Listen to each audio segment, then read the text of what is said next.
The MAS does a cyber terrorist data breach exercise involving industry participants. I understand HKMA does something as well. Should there be a cross-border exercise? So what was the first part of the question? So the MAS, the Monetary Authority of Singapore, does a cyber terrorist and data breach exercise involving industry participants. Are you familiar with anything in other jurisdictions or in Hong Kong? Yeah, definitely. I mean, we see this throughout the world. So in the UK, there's something called Walking Shark. In the US, there's Quantum Dawn. As you say, in Singapore, there's been Project Raffles.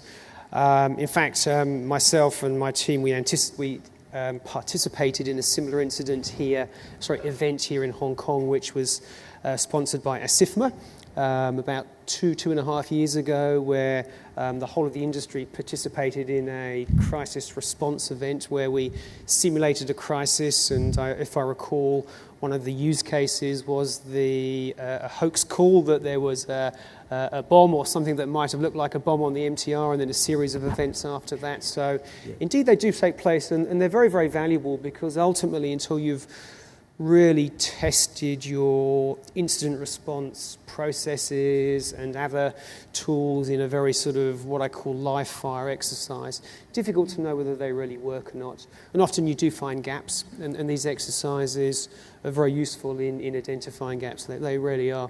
And particularly you find where those gaps isn't so much in the hard side of it in terms of technology operations, it's more on the soft side, as in who's briefed the CEO, who's briefed shareholders, who's speaking to the HKMA, those sort of things. Yeah. So if you look at the path that regulated entities have going forward in getting their systems ready for these deadlines, what would you think will be the key challenges that organisations should keep an eye on?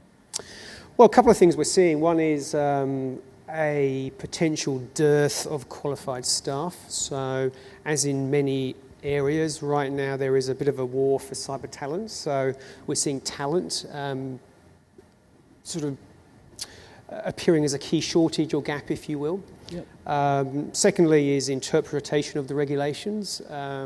Regulations are deliberately sort of, I suppose, high level to some extent to allow organisations to leverage what they have in place, as we discussed before. Regulators don't necessarily want you to reinvent the wheel, because that's timely and costly. So take that benevolence that the regulator's offering you and use it wisely. And then thirdly, don't chase regulatory compliance just for the sake of it. Align it with your existing information security control programs anyway, so it adds value, supports and resonates with what you're doing, rather than becoming just another compliance chasing exercise. Yeah. Interestingly, before, when we had the option of state-based actors as a concern, it polled very low, but I wonder if you could select multiple categories, if that might have come up higher, because, you know, as we're all seeing with the sanctions against North Korea really biting, they're now engaging in very sophisticated cyber hacks, including the SWIFT hack on the Bangladesh Central Bank. These types of attacks to fund their operations. Do you think that's genuinely probably a very low likelihood of suffering one of those attacks, but they're pretty devastating if you fall victim to that? Would that be the case? State-based actors in the cyber arena are interesting, not necessarily a new phenomenon, and we all read the headlines in newspapers that cyber becomes a new front in any potential nation-state conflict. And I suppose what should be of particular concern is that while I don't think any other nation-state would want to take down critical infrastructure through a cyber attack campaign, unless it was at war, we can hypothesize, of course, that nation-states do indeed have certain assets weaponized and in place that could be ready to use in critical infrastructure, whether it's power or utilities or banking or health services, in the event of a conflict. Yeah. And I guess if I could just ask finally around that question, when it comes to state-based actors, if it's corporate espionage and they're wanting to get corporate intelligence, you might possibly not even know that you've been compromised.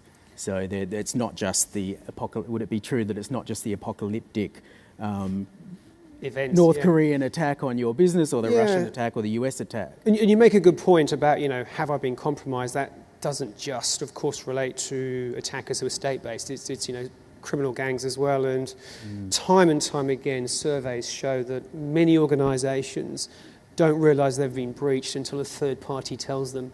That third party could be law enforcement, could be a downstream customer or supplier who's suffered as a result of that breach, could be an auditor, etc. So you're right, a lot of organisations don't know themselves that they've been breached. Well, on that note, that's a very positive note to end on, but I hope you've learned a lot today. And Jeremy, could we thank everyone? Please join me in thanking Thank you, Nathan. Time and his insight.